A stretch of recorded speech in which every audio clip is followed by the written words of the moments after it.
Welcome to Old Dog Woodshop.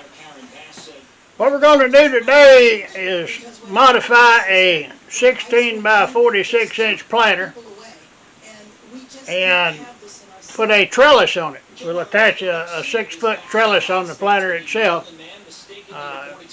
You can do this two ways. You can build the trellis separate and provide it to attach by the customer, or do like we're going to do today. We're going to go ahead and attach it to make it permanent on the planter itself. Now, I've already made a video of building the 16 by 46 inch planter, so I'm not going to go through that entire process during this evolution. The only thing I'm going to do on this video is we'll construct the trellis, we'll cut the parts, construct the trellis, and attach it to the planter itself. What I've already done this morning is I went ahead and built the 16 by 46 inch and got everything set up, everything attached. The only thing I haven't done is put the frame around the top. That's going to go on last when you do this one with the trellis. So that's just one of the variances in the process when you build it. The 16 by 46 inch planter takes 7 fence pickets. You'll need an additional 2, maybe 2 1/3 fence pickets to build this trellis. What we normally do is we'll go ahead and plane down one side the pickets on my planter. I've already done that process when I built the planter itself. So now what we're going to have to do is we're going to rip 2 pickets into 1-inch strips. We'll get the table saw set up and we'll rip them pickets. Alright, I've got my saw set up. I got a 1-inch gap there between the saw and the fence. I'm going to go ahead and rip up these pickets to 1-inch strips. Make sure you keep your fingers away from this blade. Always use a push stick to get your item through.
Got both pickets cut down in 1-inch strips. We need to shift over and measure the inside of the 16 by 46 planter. What we're going to do now is we'll ease over here and measure the inside of this planter box. Your picket trellis is going to be the same width as the inside of your planter box.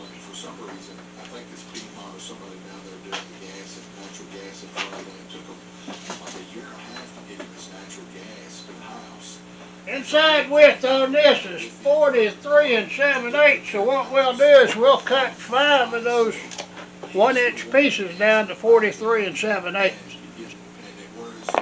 What I'll do is I'll bundle up 5 of these 1-inch pieces and put a clamp on the end of them. Once I get the ends flush down here, I'll put a clamp on them so they all stay the same length.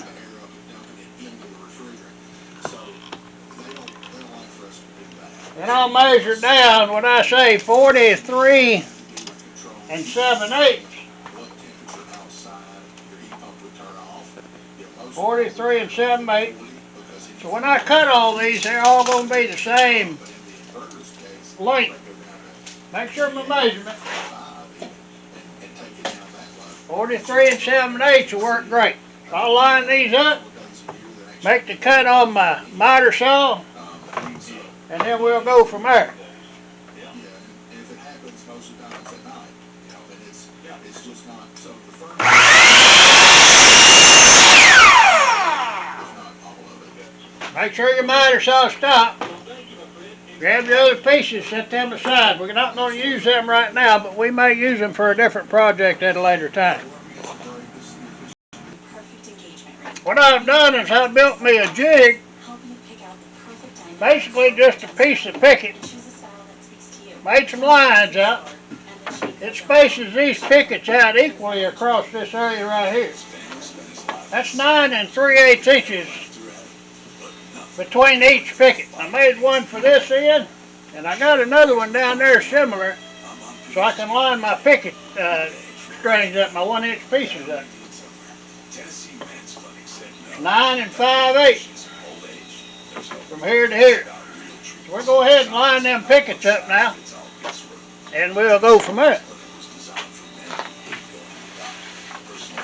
Some of your pieces are going to have a tapered end.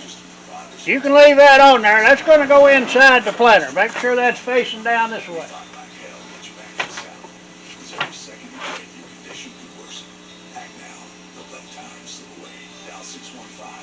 I take that back. Make sure it's facing the bottom. The bottom's over there. We'll end up turning this whole thing around when we get it built to put it into the planer box itself.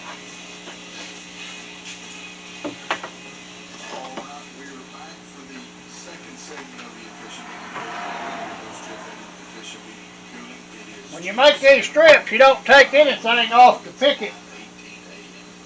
You leave it to full length. It's going to be a little bit higher than 72 inches when we get done.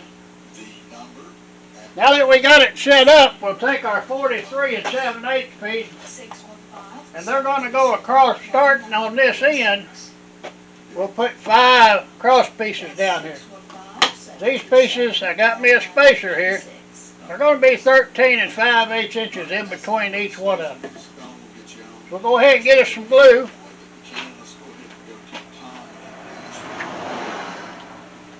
We'll throw us a dab of glue on each one of these at the end.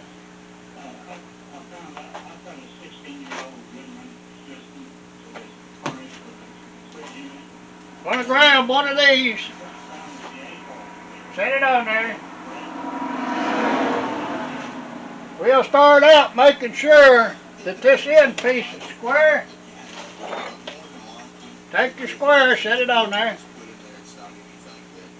Make sure your side pieces are square. Go ahead and throw a staple in. Do the same thing on this end.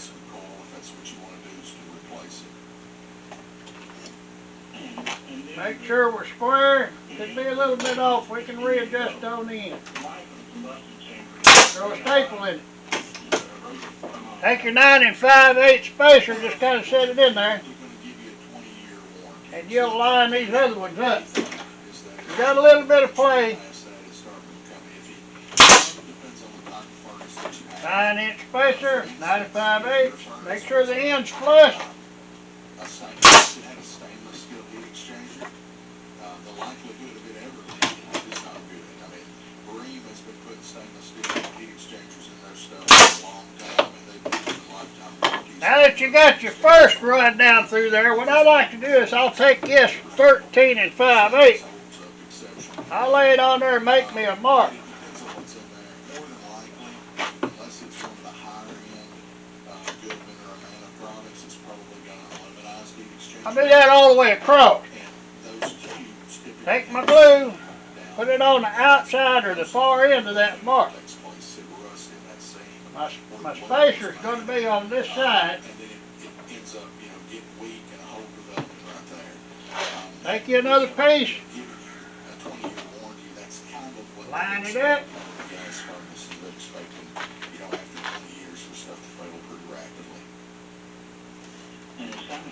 Starting on one side or the other. That's right. That makes it difficult. There's a few things that can be done if you're testing. Throw your staple in it. I always go to the other side. But, if it's not not. Make sure it's lined up. Then you're not gonna find. Flush on the outside. You're not gonna be able to. Throw your staple in. Units a lot of times, which you'll see service. This time here you'll take your, Get it hot. this is the vertical Go in with a stick. screwdriver or something like Put that. it in there. They just take the flat part and just kind of press. Lay it in there and throw a staple in each joint. See if they start to get a little bit. And then of course sometimes I mean, they're shot enough inches right through. And that will repeat the process With the gas furnace, but going down towards the end. a lot of times, the technician, gets all the panels and stuff off.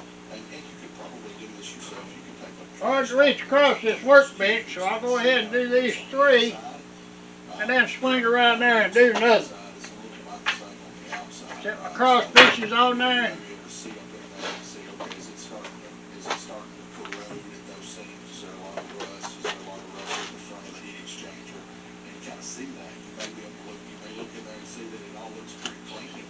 Mark it.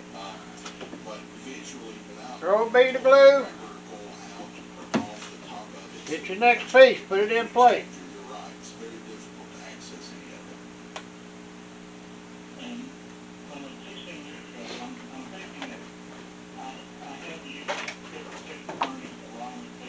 Make sure everything's lined up.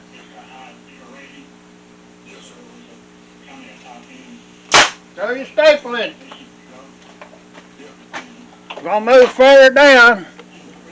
We're going to do the same thing we did on the other side. Make sure it's lined up here on the edge.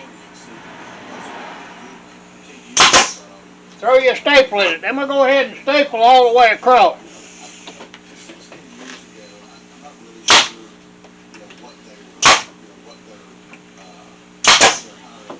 And you notice that I didn't use my piece. They may be a little bit off, but that's not going to hurt anything in this process. What I'm going to do now is I'll go ahead and turn this thing around and we'll put the other 2 pieces on the bottom. Now what we're going to do now, since I got my trellis all the way built, is we'll go ahead and move it on down the bench. We're going to bring that 16 by 46 inch planter and we're going to lay it right here on the end of the bench. What I do now is once I get the planter on the end of the bench, is I'll lay my trellis about 1 inch in here. That way I can mark where I'm going to put my glue. So I'll take my square, lay it on the edge, find my glue, get my glue, and I'll lay a bead of glue down right beside that. Right beside that square, so it helps line up my glue pattern. And I'll do that all the way across.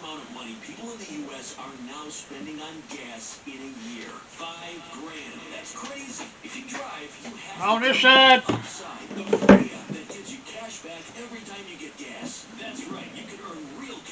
it takes away the guessing as you're doing your glue.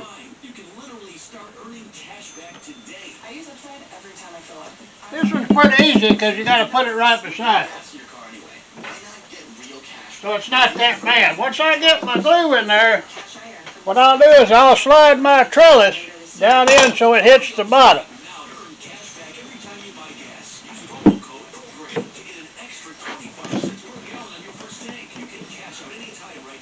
Make sure your trellis bottoms out at the back of your planter. That gives you the maximum strength on your trellis. What we'll do now is go ahead and we'll throw some staples in that.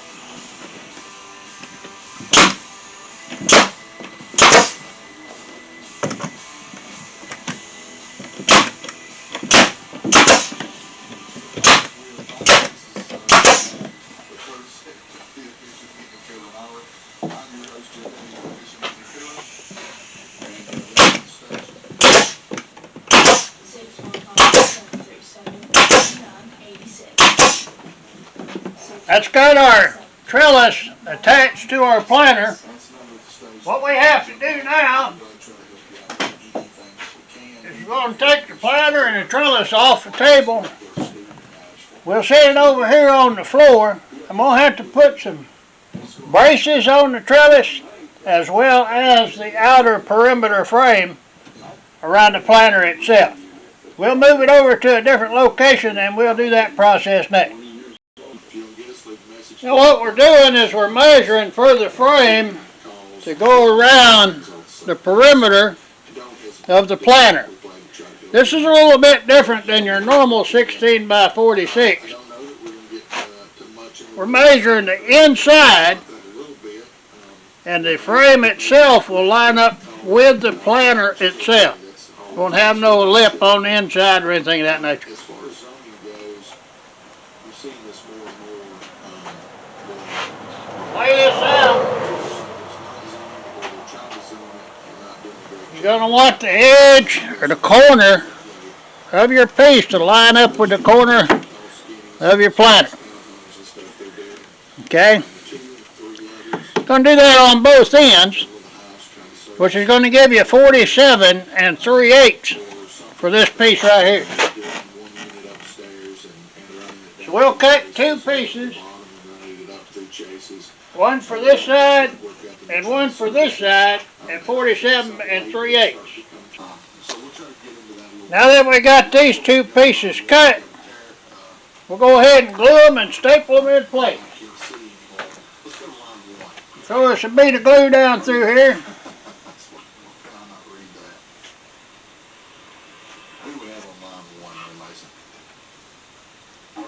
Pay attention to what you're doing so your glue don't go all over the damn place.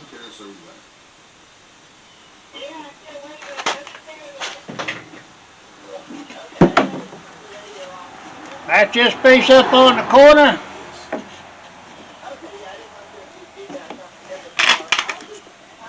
Throw your staple in there. Pushed in as we go. I like to staple at each one of these locations. Got a little bit of an angle.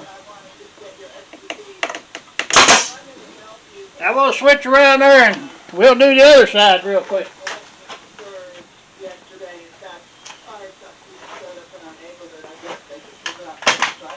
Put some bead of glue.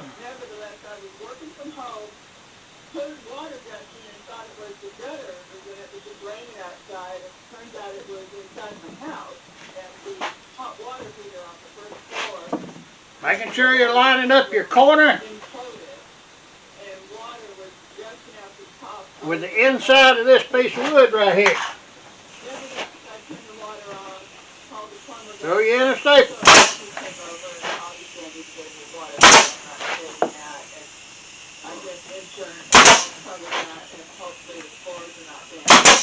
But here's my main question, and that is, oddly enough, last night, I go upstairs to my bedroom, and my AC unit is... Once you've done that, and, what we need to do now is we're going to measure and cut the end pieces.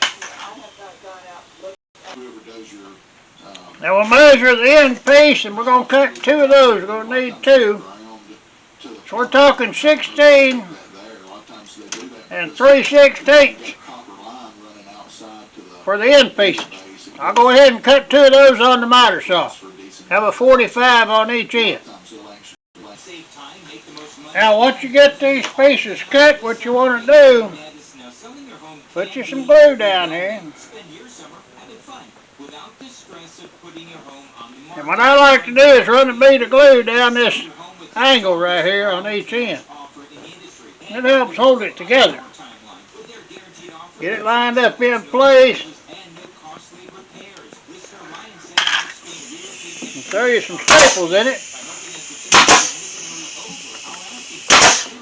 Like they had a staple on the end.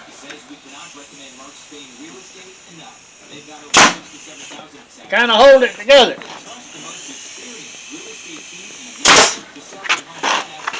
What we'll do now is we'll go down and we'll do that same thing to the other end piece. We'll do the same process on this end. I got my end piece. We'll throw some glue on here.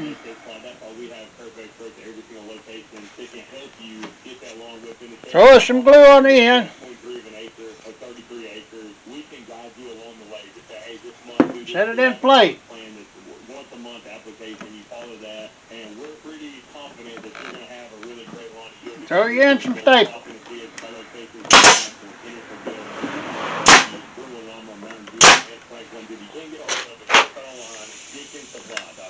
In a financial advisor confessional somewhere near Memphis, Tennessee.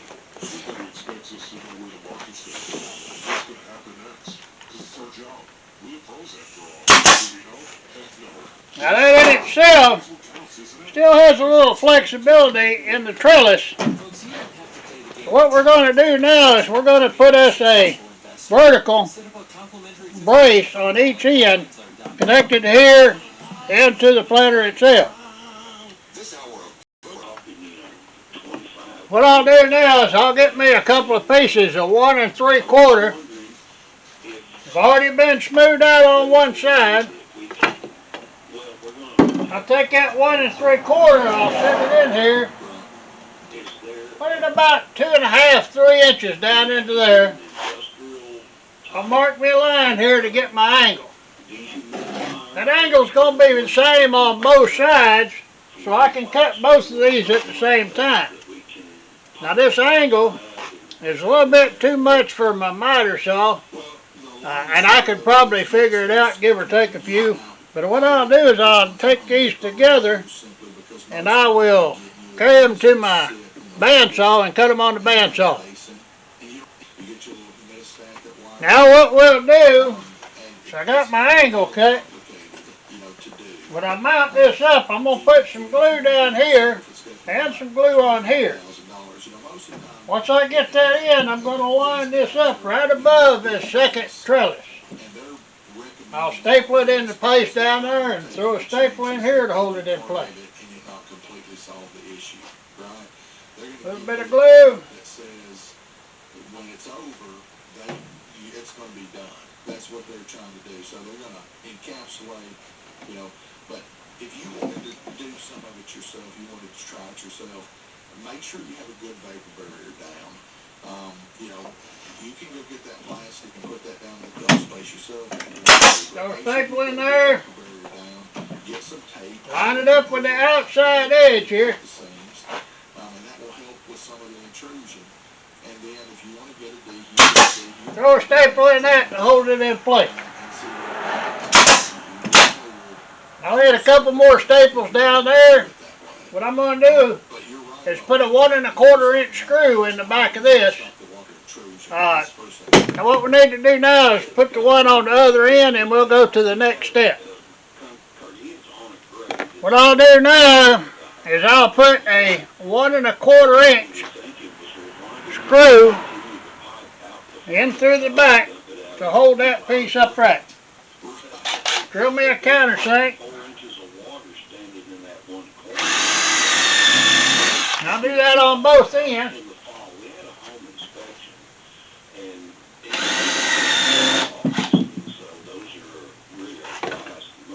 And I'll throw me a screw in there.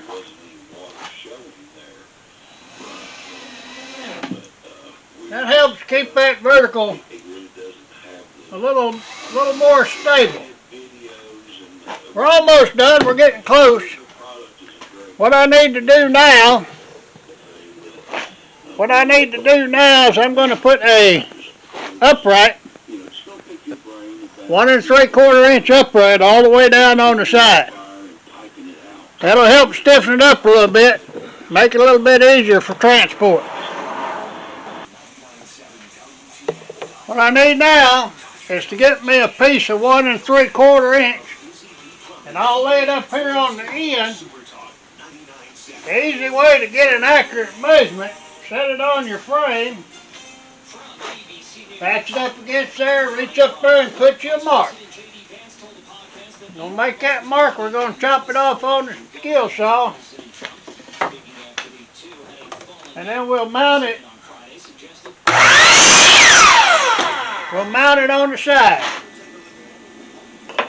We'll take some glue, starting at the top, we're going to throw some glue on there. He also told the reporters appears he's not interested in talking to Musk right now, although some of Musk's posts on social media critical of Trump were removed. Slow runs down, so. The man mistakenly deported and imprisoned in El Salvador is now back in the United States, but not in Maryland. He is in Tennessee, where he's in federal custody. Attorney General Pam Bondi explained why. The grand jury. What we'll do now is take that piece,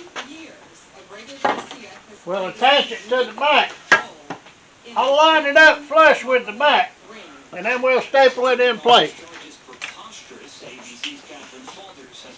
are questions about the government's timing here. I'm told by multiple sources that a top prosecutor resigned over the decision to bring this into over concerns that this indictment is being pursued for political reasons.